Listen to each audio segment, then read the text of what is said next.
ایک صحابی ہے، یا رسول اللہ تنگی ہے رزق کی، کوئی وظیفہ بتائیں۔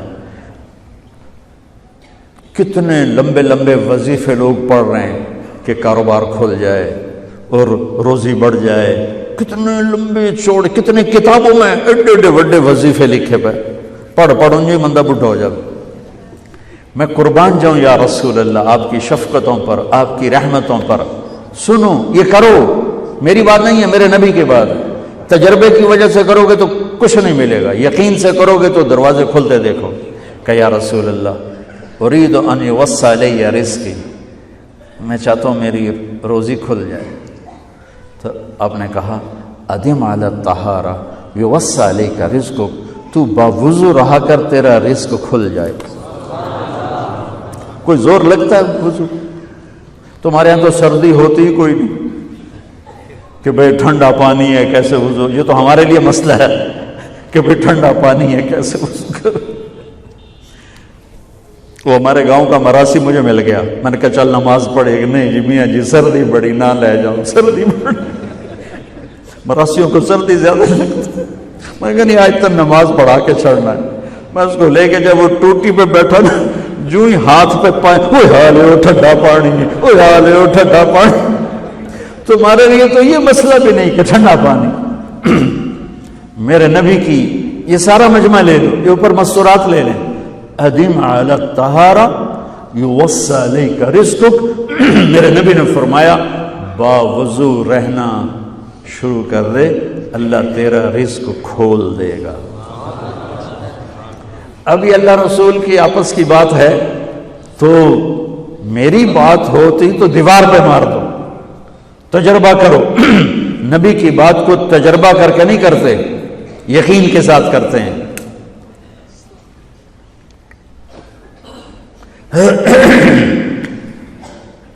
ادم علی الطہارہ یوسع علیک رزقک، باوضو رہا کر۔ اچھا باوضو رہنے کے اور فائدے، اللہ پیار کرتا ہے، شیطان ڈرتا ہے، اور وضو ہوگا تو نماز آپ ہی پڑھی جائے گی، چلو یار وضو ہے 4 فرض ہی پڑھ لو گی۔ ایک دفعہ شیطان آیا ہمارے نبی سے ملنے، تو آپ نے اس سے پوچھا تیرے دشمن کتنے؟ کہنے لگا 15۔ آپ نے فرمایا کون کون ہے؟ کہنے لگا پہلے تو تھوڑا ہی نمبر ہے، پہلا نمبر تو تھوڑے نال میرا لگو ہے۔ پھر کہنے لگا وہ مسلمان جو 24 گھنٹے باوضو رہتا ہے وہ میرا بڑا دشمن ہے۔ جو باوضو رہتا ہے اور باوضو سوتا ہے، ایک فرشتہ اس کے لیے بندگی کا ثواب لکھتا رہتا ہے۔ خیر واپس آتا ہوں، میرے نبی نے فرمایا 4 باتیں لے لو اور دنیا بھی تمہاری آخر، ساری PIA زندہ ہو جائے گی، ساری اکانومی زندہ ہو جائے گی، ساری معیشت زندہ ہو جائے گی۔ 5 بھی نہیں، ایک انگلی بھی آپ نے نیچے کر دی کہ یہ بس اتنی لے لو۔ حفظ و امانت، صدق حدیث، حسن خلیقت، عفت فی طعمت۔ کیا خوبصورت! ساری زندگی کسی کو دھوکہ نہ دینا، دیانت داری۔ میرے ملک کے ادارے کیوں ڈوب گئے؟ دیانت نکل گئی، کھوٹ آ گئی، دھوکہ آ گیا۔ میرے نبی نے کہا حفظ امانت، کبھی امانت میں خیانت نہ کرنا، صدق حدیث، کبھی جھوٹ نہ بولنا، ہمیشہ سچ بولنا۔ میرے نبی نے فرمایا میرا امتی ہر گناہ کر سکتا ہے، 2 نہیں کر سکتا، ایک جھوٹ کبھی نہیں بولے گا، ایک دھوکہ کبھی نہیں دے گا۔ میرے نبی کی 2 صفتیں ہائی لائٹ ہوئیں، صادق اور بولو کیا ہیں؟ کوئی اور بھی تو ہو سکتی تھی، جس سے مشہور کیا، کعبہ قوسین بھی تو ہے اور ادنا بھی تو ہے، واللیل بھی تو ہے سیاہ زلفوں والا، والضحیٰ بھی تو ہے روشن چہرے والا۔ کس سے مشہور کیا؟ صادق امین۔ اگر آپ مجھ سے سوال کرو، میں ممبر رسول پہ بیٹھا ہوں کہ مولانا صاحب سارے دین کو 2 لفظوں میں بتاؤ، ساری شریعت کو، تو میرے پاس دو لفظ ہیں، سچائی اور امانت داری۔ آپ مجھ سے سوال کرو مولانا صاحب ساری دنیا کے کفر کو بتاؤ، تو میرے پاس دو لفظ ہیں، جھوٹ اور دھوکے بازی۔ جھوٹ اور خیانت، پوری دنیا کا کفر ان کے اندر چھپا ہوا ہے، سچائی اور دیانتداری، پوری دنیا کا اسلام اس کے اندر چھپا ہوا ہے۔ دیانت اور سچائی یہ بیج کی طرح ہے، اور پورا اسلام پھر باغ بن کے پھلتا پھولتا ہے۔ جھوٹ اور دھوکہ یہ بھی بیج کی طرح ہے، پھر اس سے کفر کا جنگل کانٹوں بھرا جنم لیتا ہے۔ میرے معاشرے سے جھوٹ نکل جائے، دھوکہ نکل جائے، یہ پاکستان جنت کا ٹکڑا ہے۔ اور یہ حکومت کے بس کا نہیں ہے کہ وہ سب کو سچ بلوائے، یہ مجھے کرنا ہے، یہ مجھے کرنا ہے، میں نے اور آپ نے اس کو شروع کرنا ہے۔ حضرت جریر بن عبداللہ یہ یمن کے شہزادے تھے، آخری حج پہ مسلمان ہوئے، اپنے نوکر سے فرمایا گھوڑا خرید کے لا، میں پیسے یہاں پیمنٹ کروں گا۔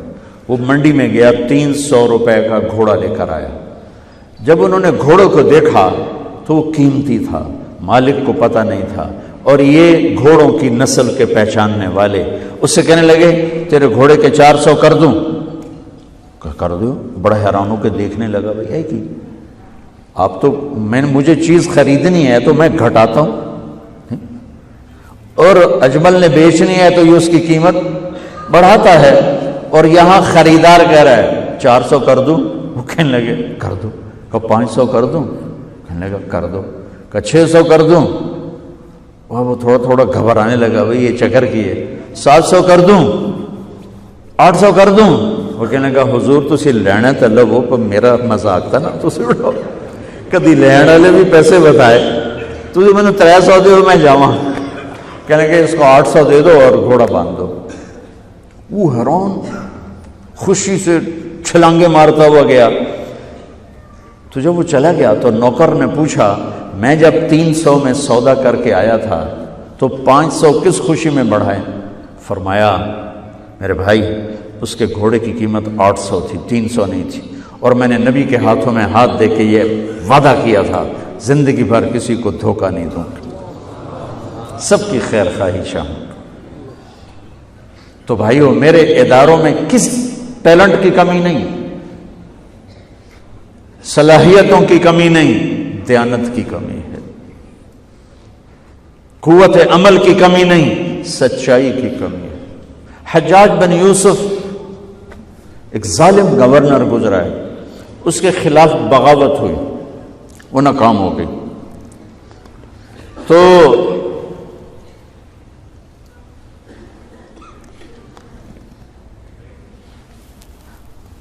کوفہ میں ایک بزرگ رہتے تھے، ان کے بیٹے اس بغاوت میں شریک تھے۔ وہ چھپتے چھپاتے کئی سال کے بعد واپس آ گئے۔ ابن خراش ان کا نام تھا۔ ان کی سچائی مشہور تھی کہ ابن خراش جھوٹ نہیں بولتا۔ حجاج کو پتہ چل گیا CID سے کہ آ گئے، تو اس نے کہا آج ابن خراش کا امتحان ہوگا۔ اس کو کھانے پہ بلایا، عنوان ہی نہیں بنایا تفتیش کا، کھانے پہ بلایا اور کھانا شروع ہو گیا۔ باتوں باتوں میں کہتا ہے ابن خراش آپ کے بیٹے ہمارے خلاف لڑ کے بھاگ گئے تھے، کوئی پتہ ہے؟ تو ابن خراش ہنس پڑے، کہنے لگے حجاج زندگی موت تو اللہ کے ہاتھ میں ہے، گھر آئے بیٹھے۔ تو اس نے کہا تیری سچائی کو سلام کرتا ہوں، اگر تو جھوٹ بولتا یہیں تیرا سر اتارتا، پھر تیرے بیٹوں کا جاؤ سلام ہے تیری سچائی کو، تیرے بیٹے تجھے مبارک ہوں، مسلمان جھوٹ نہیں بولتا۔ میرے نبی سے پوچھا گیا یا رسول اللہ کیا مسلمان بزدل ہو سکتا؟ کہا کیا مسلمان بخیل ہو سکتا؟ آپ نے کہا۔ پھر پوچھا گیا جھوٹ بول سکتا؟ کہا نہیں، جھوٹ نہیں بول سکتا۔ تو دو باتیں حدیث پاک کی، صدق حدیث، حفظ امانت، یہ دو باتیں زندہ ہو جائیں تمہارے سارے ادارے زندہ ہو جائیں گے، ہم نقصان سے نکل کر نفع میں آ جائیں گے، نفع میں آ کر اوروں کو دینے والے بن جائیں گے۔ اس ملک میں اتنے خزانے اللہ نے چھپائے ہیں، اور اس ملک میں اتنے اللہ نے استعداد والے لوگ پیدا فرمائے ہیں، صرف 2 چیزوں سے ہم مار کھا رہے ہیں، ہمارے جو ادارے ڈوب رہے ہیں، وہ گلگت سے لے کر گوادر تک، اس میں وسائل کی کمی نہیں، سچائی کی کمی ہے، دیانتداری کی کمی ہے، اور یہ ریلیٹڈ ہے رب ہونے کے ساتھ کہ ہم نے اللہ کے رب ہونے میں شک کیا تو ہم غلط راہوں پہ چل پڑے۔ رب تو اللہ ہے، دینے والا تو اللہ ہے،